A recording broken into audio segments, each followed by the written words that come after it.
So, welcome to today's installment of the macro modeling and model comparison network of today's installment of the seminar series we have been pursuing now for quite a while, most of us from the home office, on macro modeling and pandemics and epidemics.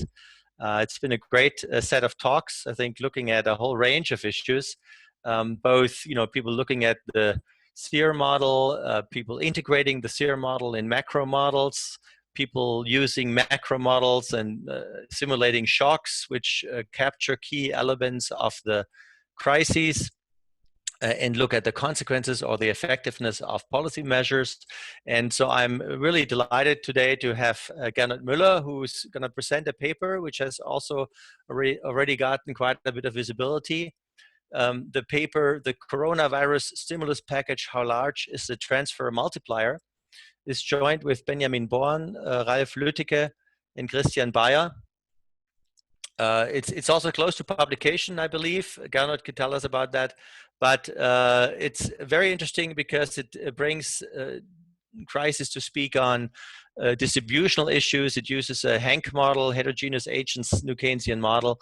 And so we can see how does a particular shock have distributional effects, but also how do particular policy measures work across the economy, taking this heterogeneity seriously. And as I understand, you're looking at the CARES Act and the various stimuli and transfers coming from there. So, John, I didn't mention, this is a joint initiative, right? Our network, our initiative by the Hoover Institution and here the IMFS in Frankfurt. Do you want to say another word of welcome? No, I just want to welcome Gernot. Thank you. I look forward to the talk. It's a very important issue. We're all interested in the results and the methodology. So thank you very much. So Gernot, up to you. All right. Thanks, Volker. Thanks for having us. This is close to publication. Yeah, well, let me start with a remark on this. So we put up a working paper in April, and we have been working since then on the results, and they changed a little bit relative to the working paper version. And depending on the feedback we get from you today, we will make further adjustments. So it's still a little bit of work in progress. You said it's joint work with Benjamin Born, Christian Bayer, and Ralf Luetticke. And let me start with two observations regarding the crisis. Yeah. So I think let me put this away. So I think we are still trying to understand the nature of the crisis, the economic fallout from the pandemic. But at this point, we already understand some important aspects. And one important aspect is that we are talking here about a first order uncertainty shock, right? So here you have two indicators which are typically used to illustrate, to proxy the extent of uncertainty. In the left panel, you see the VIX, the implied stock returns, volatility over a 20-year period. And you see that right now at the right end of this time span under consideration, early 2020, you see the VIX spiking at the level which was pretty much the same as during the financial crisis. In the right panel, you see the Baker et al. Economic Policy Uncertainty Index, and here you see a spike which dwarfs everything which we have seen before, for reasons which are fairly intuitive to grasp, I guess. Okay, so uncertainty is a first order issue in this time. And the second important aspect, and that's relevant for our paper, is that there's also a lot of uncertainty in the labor market to the extent that households face income risk in the US, at least, to an extent which is unprecedented. So these are widely discussed figures. You have all seen them, but I just want to remind you of them. So in the left panel, you see the initial claims to unemployment benefits. This is kind of a high frequency measure which gave us an early indication of what was going to come. So this is weekly data. So you see in a typical week, 250,000 new unemployment claims or benefits claims to unemployment benefits. 250,000, and this thing shoots up in the last 2 weeks of March, and then it's been high since then, and the total is now 40 million, yeah, a number widely discussed. By now we can also see this in the unemployment rate, yeah, not that you miss it here at the very right end. You see this spike now close to 15%. That's the April figure, and you see the increase from March to April is some 10 percentage points.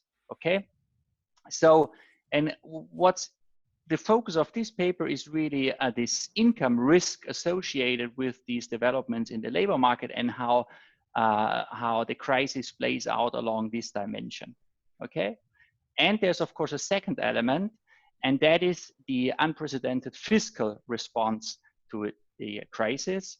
The CARES Act, the Coronavirus Aid, Relief and Economic Security Act, was signed into law some 2 months ago, March 27, and the number here we're talking about is $2,000 billion, which amounts to, roughly speaking, 10% of GDP.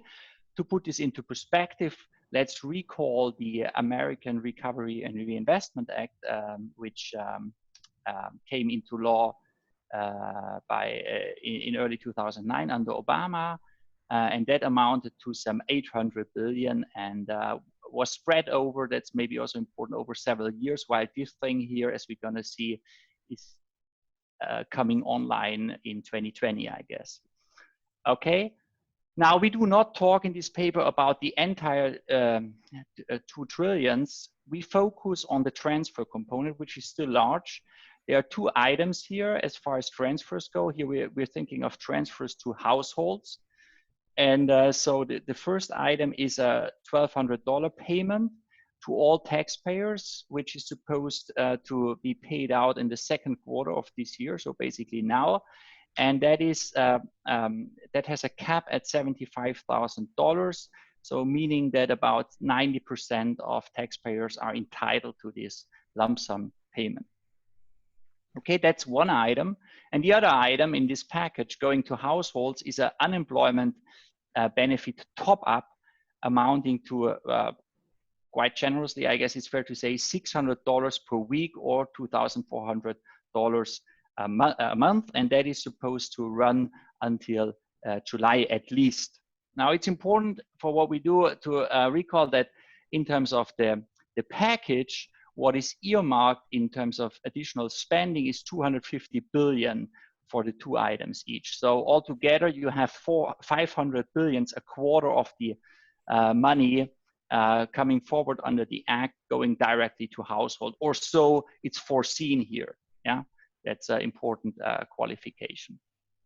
Now, what do we do in this paper? We do 2 things. First, we model the crisis. I mean, Volker was mentioning this beginning, there are various efforts underway, of course, to capture these interesting dimensions of the pandemic. We don't model the infections. Yeah, so we just model the economic aspect here, taking as given the fact that large parts of the economy have been shut down.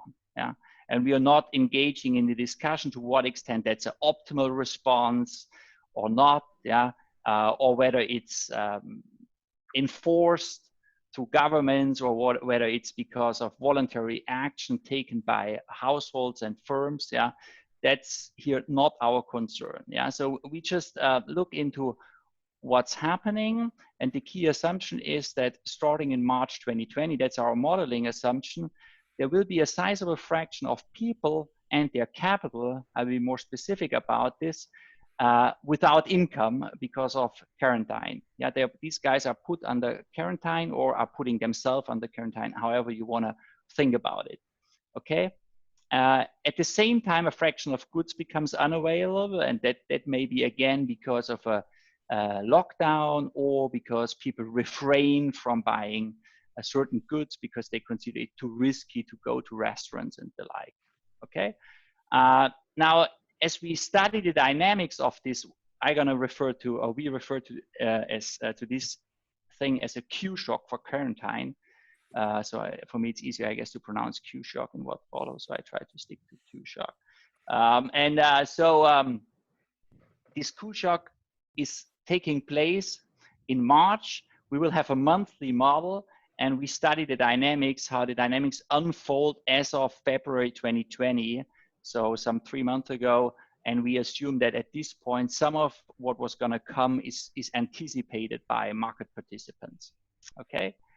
And the key aspect we are interested in, as you're going to see, is that this Q shock creates idiosyncratic income risk. As Volker said, we have a model with heterogeneous agents, and so it's not clear from an ex-ante point of view who will be hit by these quarantine measures, who will be laid off and not receive any income. And so there's a lot of idiosyncratic income risk. And we think that's a first order aspect of these economic consequences of the crisis. And we put this front and center in our analysis. Yeah. At the same time, we also, in our model also features a consumption complementarity, which lowers aggregate demand. That's a mechanism which is has been popularized by Goethe and co-authors. Yeah. So that's also part in our model, part of our analysis, and that is because we not only shut off workers, we also shut off some businesses or industries or goods, varieties, however you want to call it. Okay, so that's the baseline scenario, the economic fallout, and then we study, given this scenario, what is gonna happen to how a fiscal stimulus is playing out. Yeah. Specifically, our ambition is to quantify the transfer multiplier, which is resulting from the transfers as they are foreseen in the CARES package or CARES Act. Yeah, this 500 billion of payments going directly to households.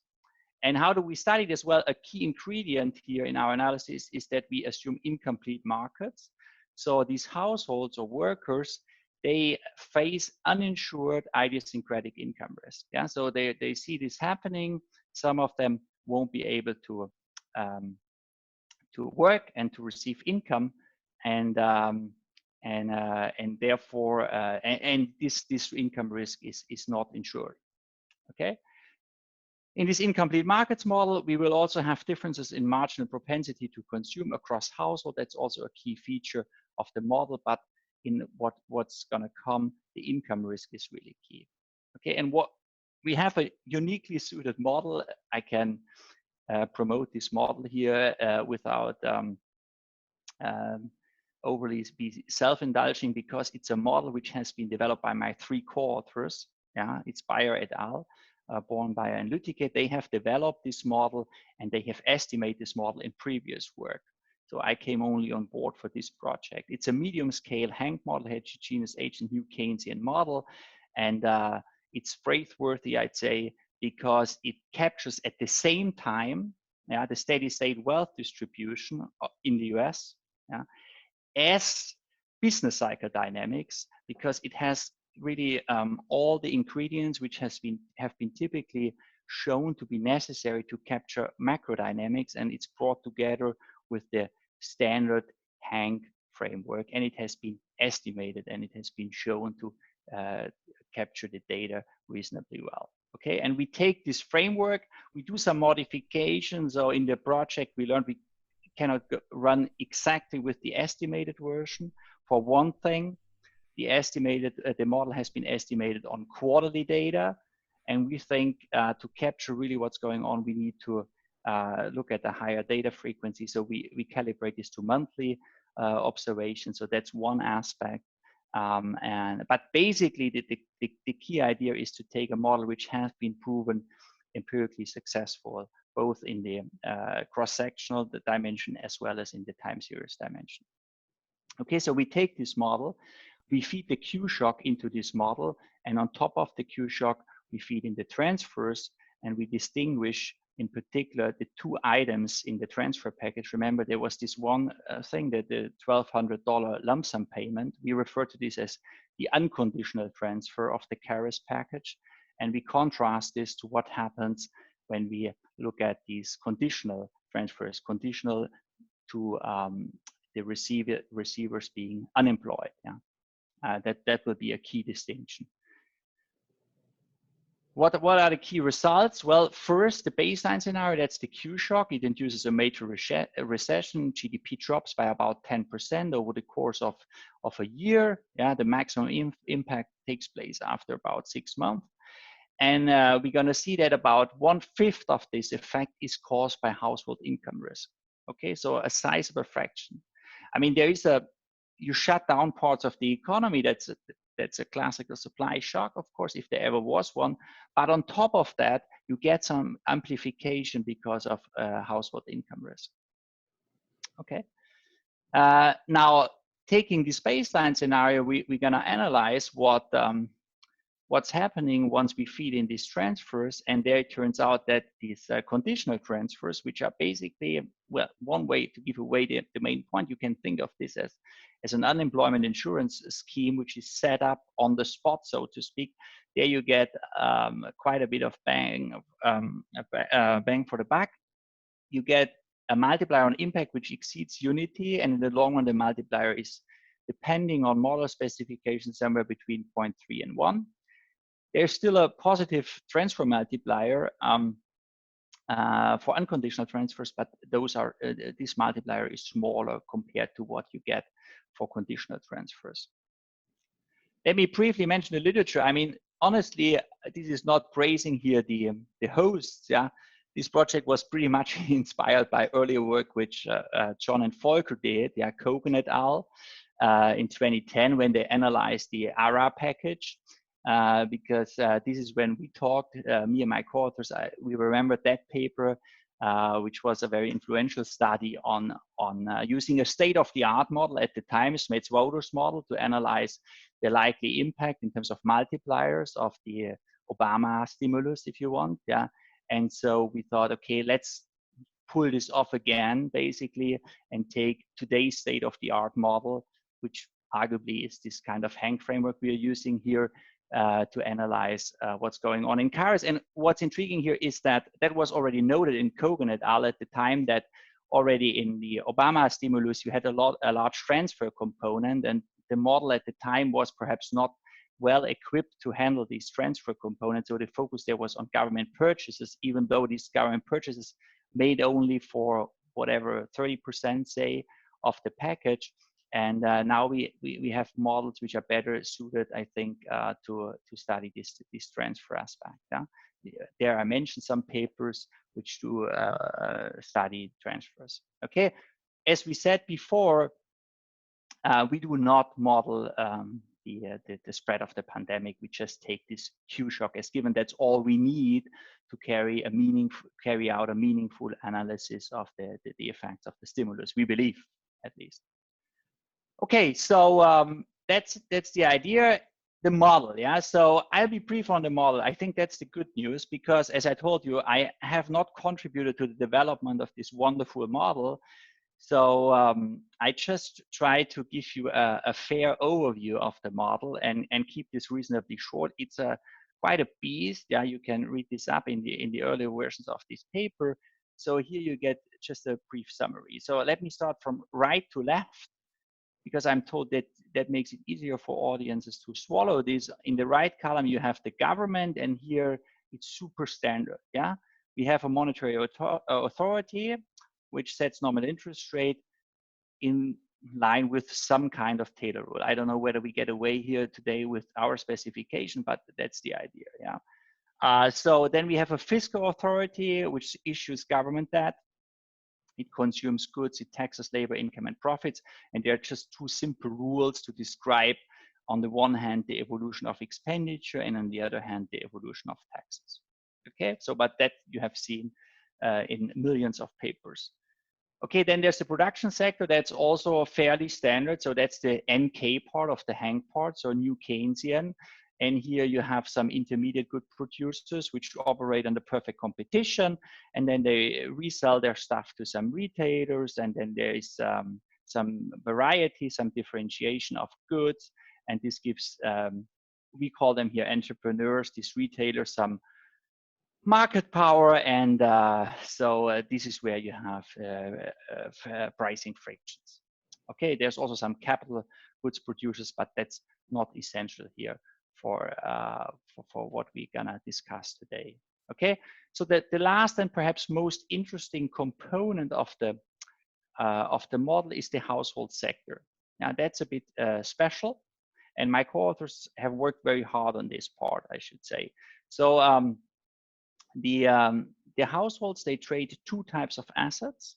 There's bonds and there's illiquid assets, think capital or perhaps housing. Yeah, and these two assets differ in that bonds are liquid. Yeah, you can sell and buy them in each period. Yeah, and while capital housing is illiquid and you can only trade it every now and then. There's in fact a Karl type ferry which allows you to trade your illiquid asset on average every 2 years. Okay, so why is that? Well, that gives us some non-zero marginal propensity to consume out of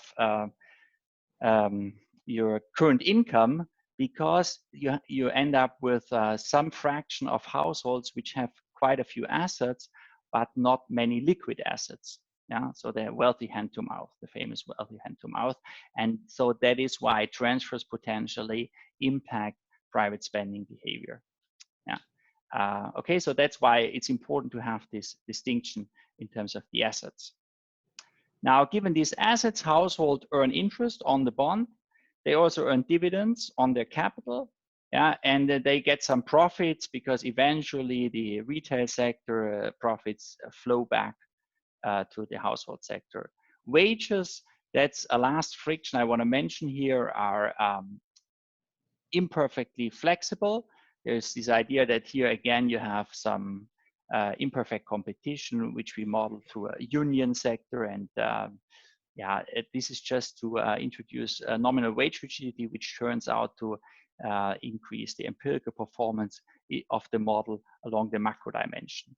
What's also important here is, that's probably the most important component of the model, is that at the household level, wage income is subject to idiosyncratic risk. And this is precisely where the Q shock kicks in, because it decides that some of the households have, the way we model this here is they have zero productivity. Now that's not in the baseline model, which has been estimated earlier, but that's a new feature which we bring in here, basically to account for the fact that some households are not receiving any income because of the lockdown. Okay, so that's the basic idea. It's a fairly rich model if you want, but here this slide is trying to provide a comprehensive description of what's going on. Okay, so let me skip through these slides. There's probably, in the interest of time, not much to be learned, and let me just go straight to the calibration and give you a sense of the empirical relevance of this model. Yeah, so there's one aspect where the model is successful. It's the cross-sectional distribution, and here the model is set up so as to get certain key features of the data right, namely the average capital holdings relative to GDP. That's 3 in the data, and the model is calibrated so as to match this. There's the share of debt, government debt relative to GDP. That's 60%. The top 10% wealth share is close to 70%, and the fraction of borrowers in this economy is 16%, in line with observations for the data. Yeah, so the model is fairly rich in this cross-sectional dimension, and it's empirically successful. Yeah. Then there's other parameters which are fairly standard. So there's, yeah, let me skip this also. I think you can read this up in the paper. Now, more parameters which currently are calibrated, they are not estimated, but these are conventional values, so it shouldn't be controversial. So the last table I have here are really parameters where we can rely on these estimates established in Beyer et al. In this earlier paper, except that in that paper, as I said before, the model has been estimated on quarterly data, and now we translate these estimates into monthly frequency. So there's some real friction which govern the degree of the adjustment of the investment adjustment costs and the capital utilization. This is governed by these two parameters. Then we have nominal frictions, price. This is the slope of the Phillips curve, price Phillips curve, wage Phillips curve. And then we have these policy rules, but here we have adjusted parameters for the purposes hand. In particular, that's our Taylor rule. So here we assume a very sluggish rule in our baseline scenario, which makes monetary policy fairly unresponsive to current conditions. And that's what we want for reasons which we can discuss later. Yeah, and that's the inflation coefficient 1.5. Okay, that's the calibration of the model. My co-authors, Christian and Ralph, they have also developed some algorithm in order to solve this in an efficient manner. In fact, what's maybe noteworthy here is that as far as the aggregate economy goes, the model is solved using a linearization. Yeah, still the way the model is set up, it can account for idiosyncratic income risk at the household level as a driving force of aggregate dynamics. Yeah, and that's what we are interested in here. Okay, so with this, let's turn to the model simulation and give you the key results of our analysis. Okay, first the Q shock. Yeah, the Q shock does essentially two things. It makes a fraction of workers and capital receive no income. Yeah, and in addition, in the spirit of Guerrero and co-authors, we also assume that some varieties are not available for the current time period. Yeah, we assume some persistence parameter of 0.85. Yeah, and then so this is how this shock evolves over time. We also account for the fact that the incidence of this quarantine, which is basically an income loss. Remember, the way we model this is just that households which are put on the quarantine, they don't receive income, yeah, because the way we model is we say their productivity drops to zero. Yeah, and we assume this is more likely to happen for those guys at the bottom of the income distribution. In fact, it's twice as likely for them to happen compared to those guys at the top of the income distribution. There's some recent evidence, and we have used that evidence to calibrate the model, and it captures this notion that low income households are more likely to suffer from this lockdown than high income people. Okay. In terms of timing, we ensure that the uncertainty about this income loss is somewhat persistent. So we say in February 2020, people think, okay, something is happening in March, and what they expect to happen is that 3.5% of people are put under quarantine, and it's not only people, it's also goods, if you want, restaurants and stuff, yeah, and capital, yeah. And then initially, the full extent of the quarantine is underestimated, and so in March, they update this probability and say, okay, things are going to go worse than expected. Okay, and to visualize what's happening, we have this graph here, and this gives the full picture basically. So this is the flow of workers and goods being put under quarantine. Yeah, so this is a month here, and that's the exogenous process, the Q shock, and that's the new workers put under quarantine, initially 3.5%, and then it goes up to 7%. Yeah. And then this is somewhat persistent. Persistent parameter is 0.85. And here you see the stock of workers and goods being under quarantine. Yeah. You see, to give you a sense, it's maybe a little bit conservative in light of the actual developments, which I discussed at the beginning. You remember that figure, the unemployment rate increasing in April to close to 15% from somewhat close to 4%, so by 11 percentage points. So here we have so far an increase of 8%. Yeah. So we were a bit conservative here. We may reconsider this and go all the way to 11% increase in unemployment. Yeah. Okay, so that's the shock, and now let's see how it plays out. Yeah, so it gives us a formidable recession, if you want. So on the horizontal axis, we have month. The This is the deviation from steady state. So here we have a recession close to 10%, and the peak effect happens in month 6 or 7. Yeah? It's driven equally by consumption and investment. Yeah? And what else is going on? You see, you understand some of the adjustment. Effective hours are declining because people are losing their productivity, and so that's the major supply shock.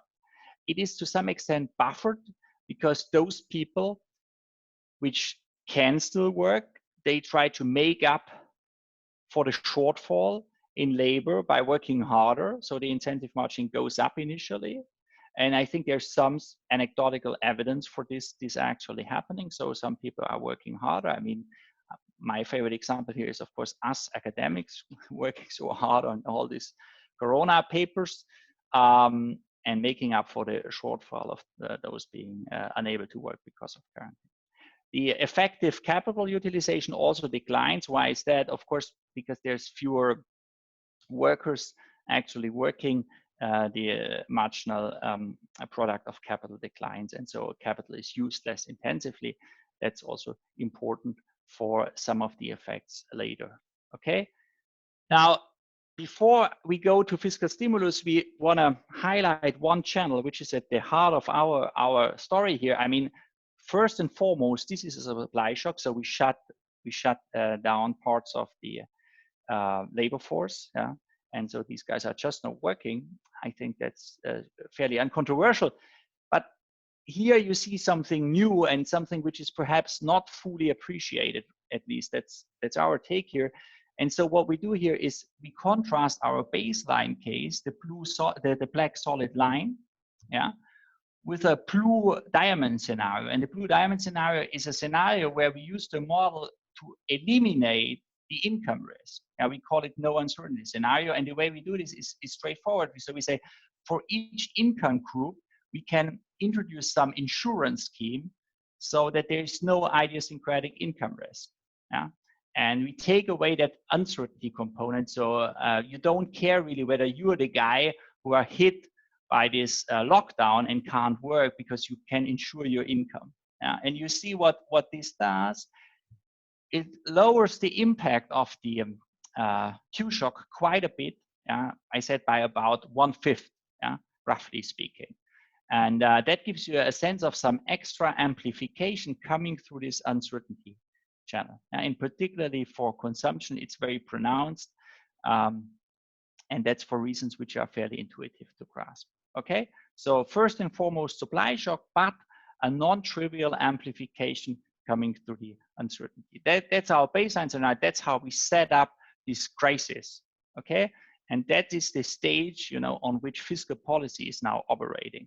Yeah, so that is the fiscal transfers now coming online on top of things. And here, as I said in the beginning, we want to distinguish unconditional transfers from conditional transfers. Let me briefly remind you of this thing. So what we call unconditional transfers is this lump sum payment. I mean, strictly speaking, it's not fully unconditional because, as I told you, there's this cap at $75,000. So it is conditional on you making less than $75,000 a year, but that is a condition which is satisfied by 90% of the taxpayers. So we model this as a lump sum payment going to all the taxpayers. So we say these checks are sent out starting in March, and they are rolled out rather quickly. So we assume a persistence parameter of 0.5, and we make sure that within a couple of months, this money is going to households unconditionally. Yeah. Now, the second aspect are the conditional transfers, and that is just the $600 per week, which come on top of the regular unemployment benefit. So this amounts to another $2,400 per month. Yeah. And so here is a kind of a twist, because here we say in the model, we pay this to people for now for as long as people are unemployed. Yeah. And so we don't stop in July. Our understanding is that that's what's going to happen, as a matter of fact, when things when we move into August. We don't know. I mean, currently the law says, okay, this will be paid only up until July, and maybe things change. But as a result of our assumption that this will be paid out for the entire unemployment spell, we end up with payments totaling at 500 billion rather than 250 billion as earmarked under the CARES Act. Okay, so in our simulation, the conditional transfer is actually twice as large as what is foreseen.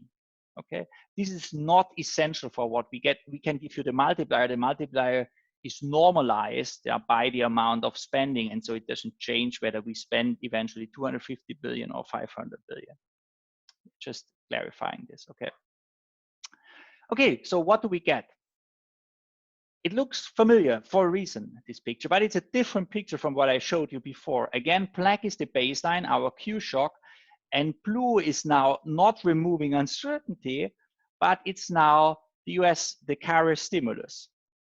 And you see that the stimulus is somewhat effective. In particular, it shifts up consumption considerably, where it does not remove the drop in consumption. There is this first and foremost supply shock operating, and it's not undone by the stimulus, but you see it is kind of moving consumption up by a considerable margin, and so output is also moving up.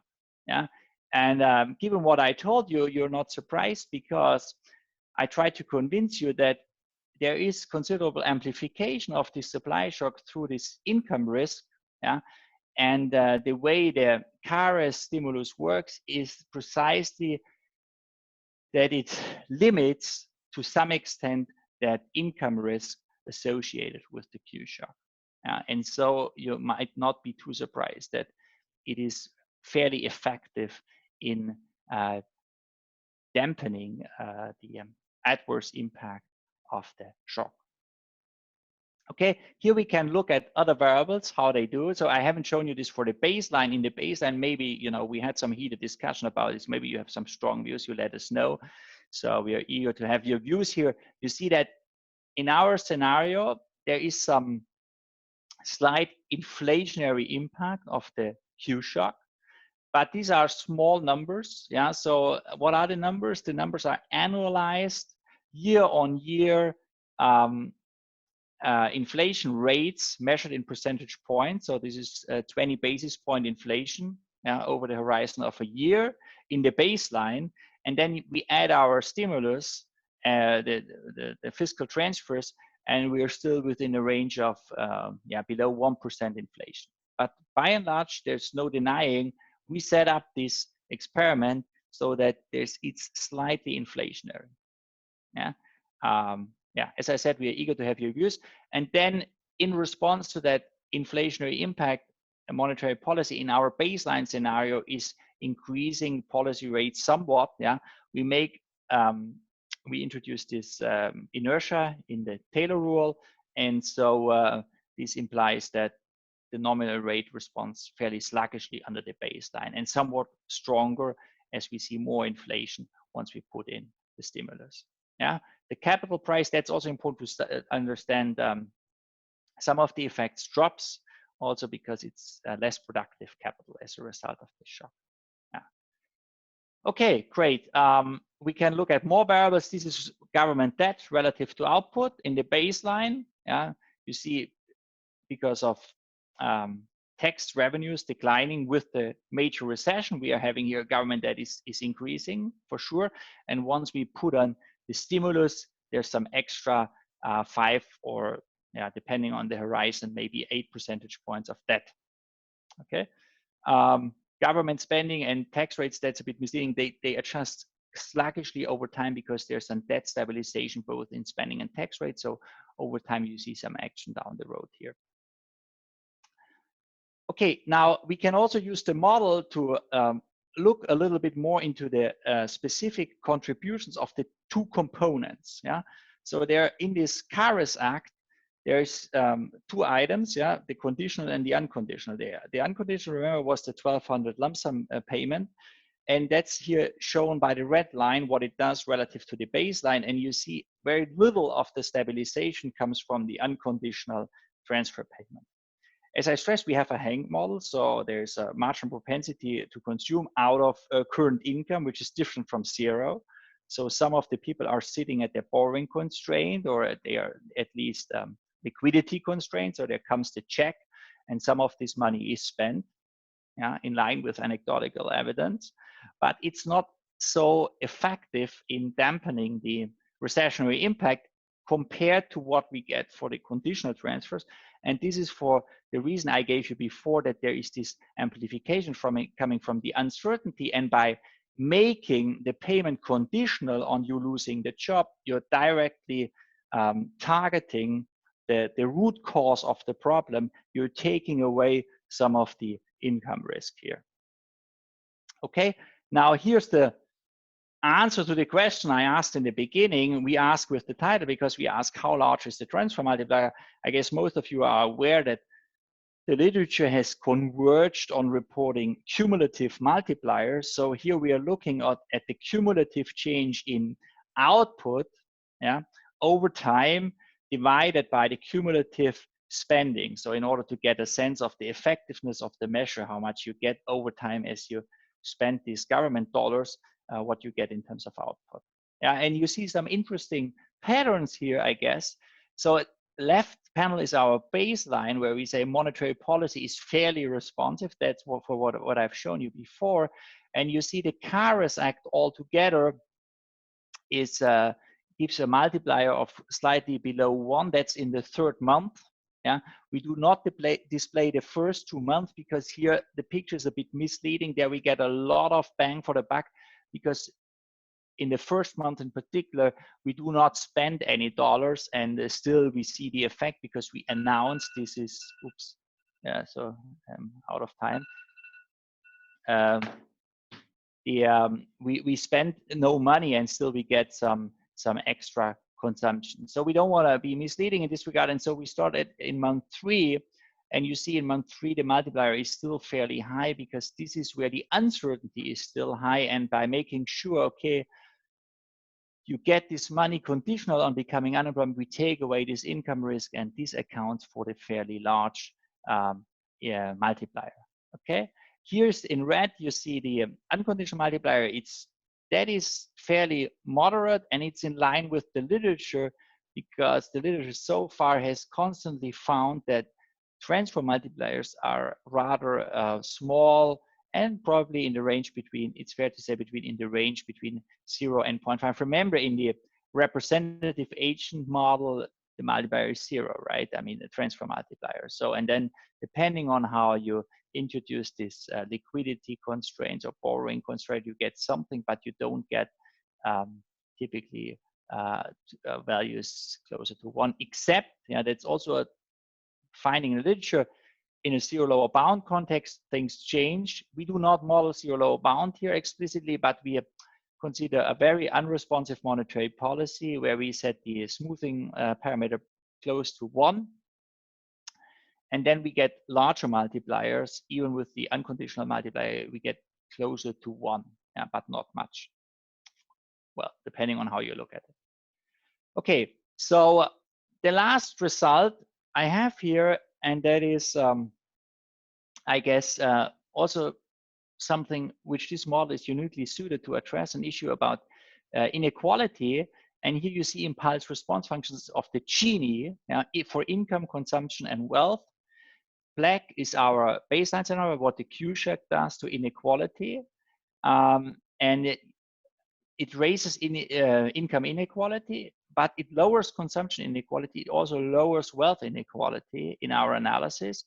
And roughly speaking, that is just because the rich consumption is hurt more than poor, low income consumption.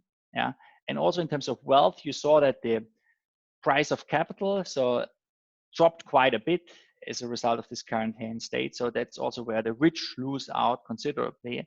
And then if you add the stimulus, here, you see that the Gini falls further, so inequality declines. But this is a temporary thing for consumption, not for wealth though. So we do find as a result of the stimulus that the wealth inequality declines fairly persistently. All right, let me conclude.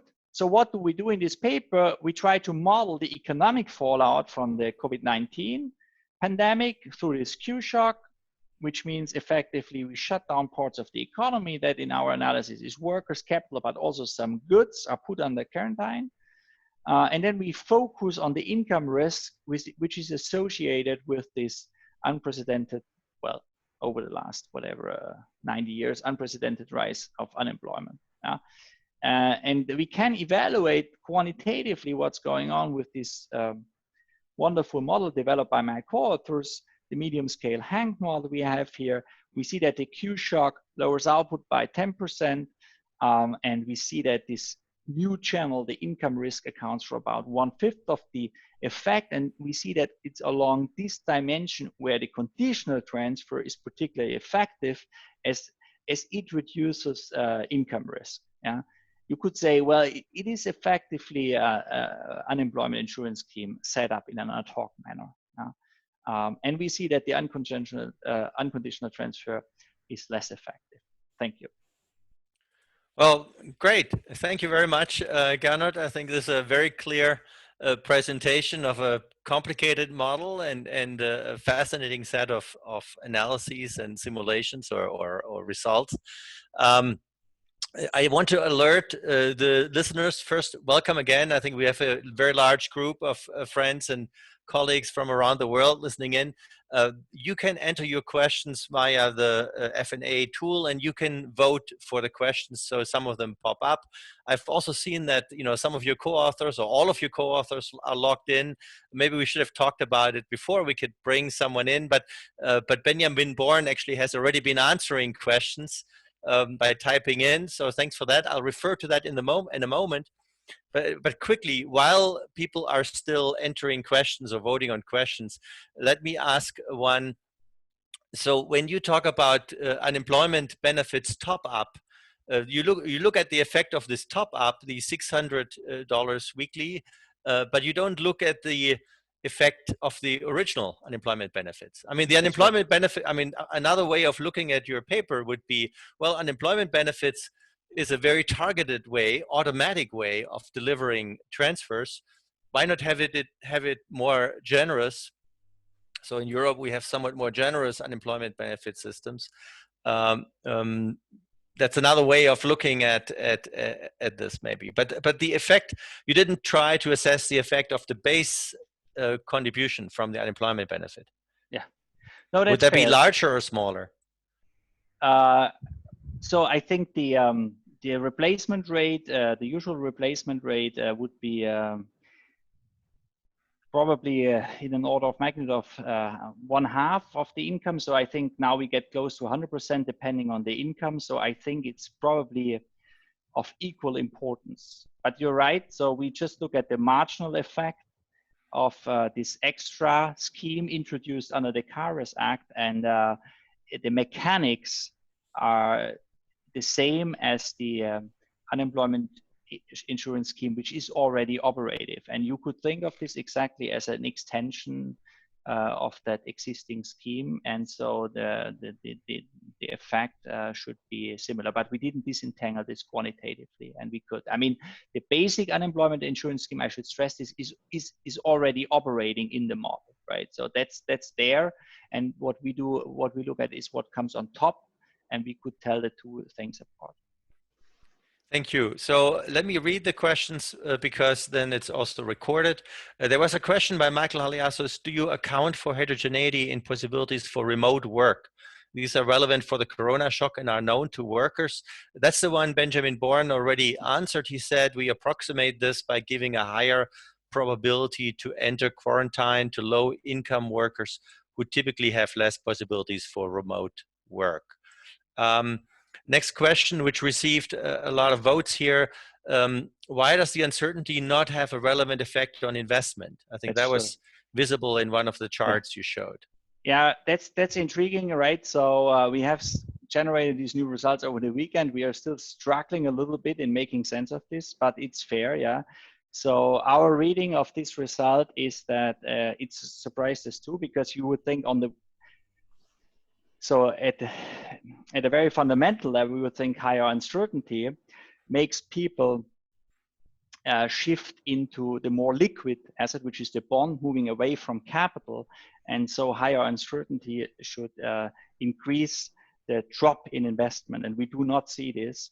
And the way we think about this right now is that monetary policy is apparently, so that's a channel equilibrium effect, providing a sufficient decline in the interest rate so as to induce some extra investment, offsetting that rebalancing of portfolios out of capital towards the bond. Yeah, but we are still trying to work with this, and we are not sure whether this result will survive further modifications of the setup. I guess at the start, when I was saying close to publication, I think I was thinking about the model. That's probably closer. Yeah. But anyway, fascinating to match both the business cycle dynamics and the distribution. I have a few more questions that I will be reading in a moment, but since I know that, and we can go a little bit over time, but since I know that John will have to leave on time, John, do you have a question you want to throw in? Question. As you know, the CARES Act had a proposal how things would work. Delivering is different. And so in respect to the unconditional transfers, how much are you actually using what was paid out as distinct from what they hoped would be paid out? And that's, I think it's important to at least have some distinction. Can you comment on that at all? Yeah, so we didn't distinguish. That's the short answer. So we assume currently that everything of the unconditional transfer is paid out. So I'm aware that there are some difficulties, yeah, for these checks to be paid out, and yeah, we should look into this, but we haven't quantified that effect. Okay, thank you. Gabriel Fagan here. Thanks for the presentation. I wonder about the assumed time profile of the shock. There's a trough at 6 months. However, in the data, the trough seems to be behind us after 1 or 2 months. Yeah. What about sensitivity analysis on the persistence parameter for the shock, yeah, no, etc.? Yeah, it's a fair point. So that's what we assume. And when we set this up, of course, we are pretty much in the dark about the duration of this. Now, maybe things look less bad than, say, 4 weeks ago, and we should definitely do the sensitivity analysis. But that said, we also think of this, you know, in a broader sense. I mean, I think it's fair to assume that some of the jobs which are lost here because people are locked out of their businesses and factories, yeah, will be lost for good, right? And then it may be more persistent than the narrow quarantine thing, yeah. And so in that sense, we think it's probably not too pessimistic to assume a somewhat longer duration of this lockdown. Yeah. There was another element of the question. Surely the multiplier will be different during lockdown and the post-lockdown period. Yeah, that's a good remark. I mean, maybe I wasn't stressing this enough. We see this time profile of the multiplier, yeah, and you see a big decline. So since in this model, this multiplier is large because it removes this uncertainty ex ante, yeah. If you're further down the road, if you lost your job, then we already know who's gonna, who has lost her job or his job, and so in that sense the multiplier is less effective as there's no uncertainty left. Yeah. And so that's fair to say. Yeah, so we get the most out of this transfer from an ex ante point of view when the uncertainty is still very high, and down the road we will see who lost their jobs. Yeah. Here's a question on Thierry Kamebabilia. How do you disentangle a fiscal multiplier from a credit multiplier? Yeah, so I mean, yeah, that's a fair point. I mean, we limit our analysis really to these transfers, right? I mean, in the CARES Act, you have another 1,500 billions of money being disbursed in different ways, in credit to firms, I understand, yeah, and we didn't analyze this. So here, what we analyze is purely the transfer thing, and I think it's intriguing to look at these credit multipliers, but we don't do it here. That's the short answer. we think it's an important step forward that we have now better models to analyze these transfers as compared to government purchases. But credit, I think, is a fascinating thing. In Germany, as you may be aware, really the largest part is this credit component, and there are hardly any transfers. Alina Tenzer, is there a relation between the fractions of goods unavailable after the shock and the multiplier? Okay, fair question. I don't know the answer yet because we haven't run that simulation in order to disentangle this. We are curious to see this. We had just no time to run this because we modified the model only recently to account for this. Yeah, so it's a good question. We don't know the answer yet. Okay. Here's a question. Why not consider monetary policy bringing interest rates significantly below zero, coupled with massive transfers? Yeah, we in principle, I mean, so far we only look at fiscal policy. You could say the monetary policy was also very active in fighting the economic fallout. But so our take here is that how monetary policy works in this model class is fairly well understood. So what makes our point, what we think makes our analysis particularly interesting is that we really have this interaction. So there's this uncertainty because of the Q shock, and fiscal policy through this conditional transfer interacts with this uncertainty in a way which monetary policy, at least the way we usually model it, would not. Yeah, so it's really monetary policy. You could think of all we know about monetary policy coming on top, and that would add to the effects. But here, as far as the uncertainty goes, triggered by the Q shock, we see some interesting interactions. So that's why we think it's particularly interesting to focus specifically on fiscal policy. This is not saying that monetary policy is not interesting, and of course there may be some interesting interaction effect we haven't thought of yet. But in our model, we wouldn't see them as neatly as the interaction between uncertainty and the conditional transfer. Okay, here's another question. In the CARE scenario, government spending was declining. Is this what we should expect? Might it be that the debt stabilizing motive in the policy, in the model, somewhat biases the transfers multipliers downward? Yeah, I guess that's a fair point. So, I mean, we have this fairly conventional setup. So we are in a passive fiscal regime, yeah. So where some consolidation is built in through that rule. So both through lower spending and higher taxes down the road, and yeah, perhaps it's not completely unreasonable to think through a different scenario where some of the debt is never retired, or where monetary policy passively accommodates this higher debt. So that's a scenario which we do not analyze, but I'm not ready to dismiss this as irrelevant here. Yeah, we will explore further the sensitivity of our results with respect to alternative specifications of those rules. We have played around with this, and so far we didn't find this too crucial, but that's all within the realm of passive fiscal policy. Michael Haliassos had a comeback. He said to the response by Benjamin, he said, I saw this when Gernot mentioned it afterwards. However, it doesn't always square. Medical doctors have to be close to patients, for example, if they are, and they are rich. Yeah. Yeah, that's true. I mean, this is a crude macro model, if you want. So, I mean, we have, it's true. I mean,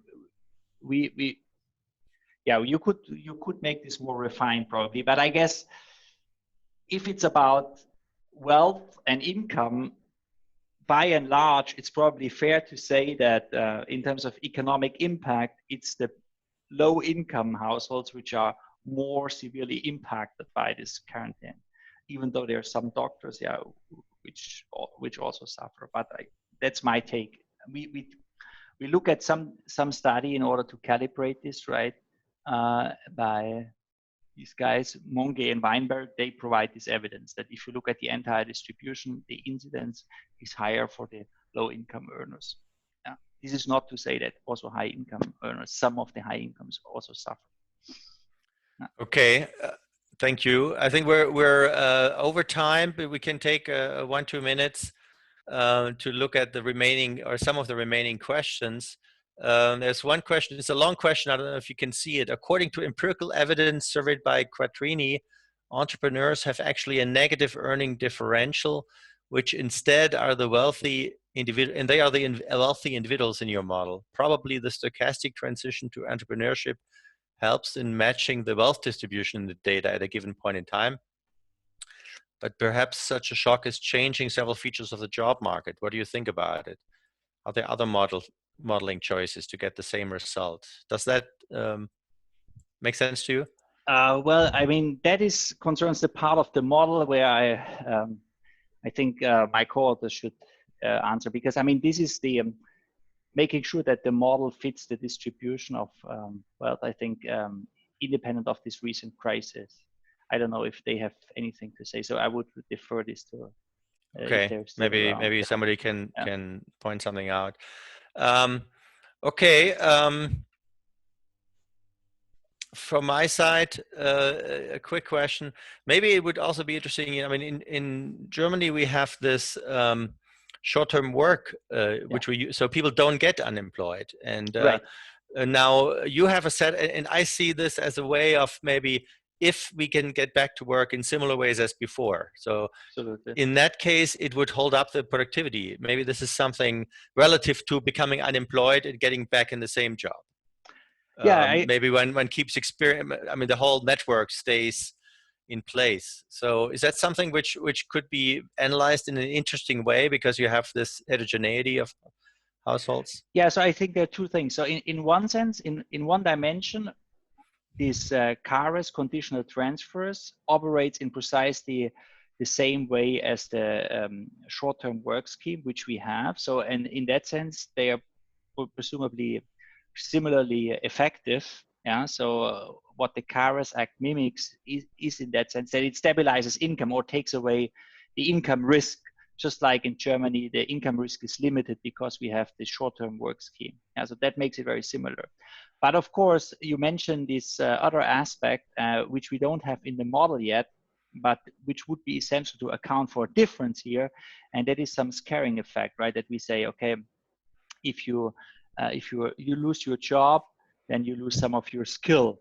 Yeah, and so that makes it more permanent. And we haven't analyzed this, but that's also on our to-do list, because we think that creates probably some extra amplification, and that is precisely what the short-term work scheme successfully avoids. Yeah, and that's an important distinction. But as the model stands now, it would probably be as suitable to study the short-term work scheme because it takes away the income risk as it is to study the conditional transfer in the CARES Act. Okay, thank you. Let's take these two questions briefly. One is, how will the current status of the voluntary unemployment play a role in this model? Not quite sure what it means. Maybe that people voluntarily stop working because of the I said this in the beginning, infection right? risk. Yeah. So it does not. So I mean, what I tried to say here in the beginning was maybe overly stressing this. We say, okay, we don't take a stand why people don't work. They may stay at home voluntarily. They may be forced to stay at home because of some lockdown order, and the specific reason for why they don't earn income, we don't take a stand on. All that matters is that they don't get the income, and more specifically, all that matters is that they are afraid not to get an income for whatever reason. So in that sense, whether it's voluntary or not is not essential. Okay, policymakers in the US worry about the short-term labor supply effects of the 600-week federal unemployment top-up. That we don't, we do not model this incentive effect, right? Because fair enough, in our model, you lose your productivity. It's an exogenous shock, and that shock goes away. You're back to your full productivity. So it's not a deliberate decision whether you keep your productivity low because you enjoy this top up. Yeah, so we just don't model this incentive effect, to be fair. Okay, great. Well, we're over time. A lot of the people stayed with us, so we dealt with a number of questions. I think this was really fascinating. I'm glad getting a closer look at these models, and particularly interesting how you utilize it here, because it's so to the point on the effects of different measures. And I think there's more room for work to be done. So great. Thank you, Gernot, for presenting that. Let me just take 1 second to announce upcoming talks. We have 2 more talks coming up on this coming Wednesday. It's Luca Guerrieri. He will talk about a model which combines an epidemiological model with a multi-sector model. So it's work with co-authors, recent paper of the Federal Reserve Board, working paper series. So we're looking forward to that on Wednesday at the same time. And then next Monday, we have another paper which looks at wealth distributions and basically the impact of the crisis with Dirk Krüger and co-authors. So if you haven't signed up and you're interested, please do so. I'm looking forward to seeing all of you. I mean, I just always watch the names sometimes. So I see many people from different places we know well. So thanks for joining in, and come back. Gernot, thanks a lot. Great success with your work. So goodbye to everyone. Thank you. Bye.